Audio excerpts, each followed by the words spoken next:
Had a good opportunity to exchange on our humanitarian work in South Sudan with an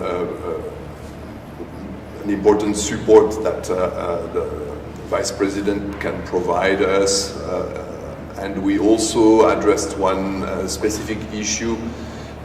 It's about the work that the ICRC is doing for the families of the missing person.